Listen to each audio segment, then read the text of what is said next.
Well, almost if you take away the traffic and the noise, yeah, you know, you'd be in peaceful harmony here, you know, with Mother Nature, you know, huge, great open expanse of land, the Salisbury Plain that Stonehenge sits on the edge of. But here, this is really the heart of the henge. This is actually where, at the end of last year, this dig took place. The idea behind that was to try and find fragments of blue stones to sort of more accurately date the arrival of the blue stones to the henge. Because if you look here, we have the smaller, slimmer single standing stones. 1, 2, 3, and 1, 2, 3 here, and another 3 at the back.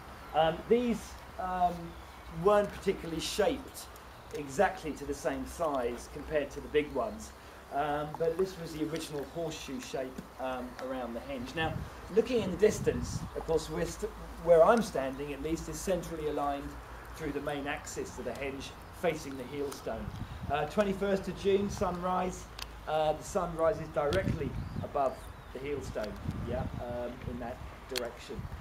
So really, it's not just the positioning of the heel stone, but also the alignment of all the other stones, which takes into account the longest day and also the period of time that elapses after the longest day as the sun makes its way round. Yeah. Now, the big sarsens, well, the inner horseshoe of sarsens, we have 2 here with a lintel, this one, these two, and then the outer circle was a nice section here with the 4 sarsens and the 3 lintels.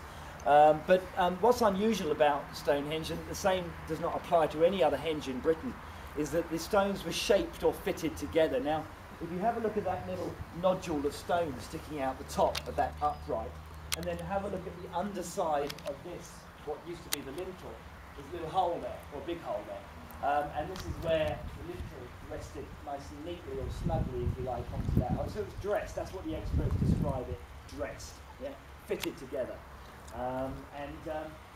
Well, as you can see from some of the holes around here, you know, souvenir hunters, I mean, there were posts that were put into the henge linking it together here back in the 19th century, so people could gain access to the stones a little bit better. A bit like a playground back in the 19th century, more than anything else. If you want to go and have a look around, I mean, you can walk out to the extent of the earthwork, and you'll see these little white discs set into the ground, 56 of them equally spaced around the perimeter of the earthwork. These were discovered in the 1680s by a man called Aubrey, so they're called Aubrey holes. And when they were excavated back then, they were found to contain evidence of human cremations within the holes themselves. Yeah, so look out for those. But you've got free run of the place, guys, now. If anyone's got any questions, you know, please feel free. I'll be here for a couple of minutes. Otherwise, see you back on the coach 825. So have a good look around.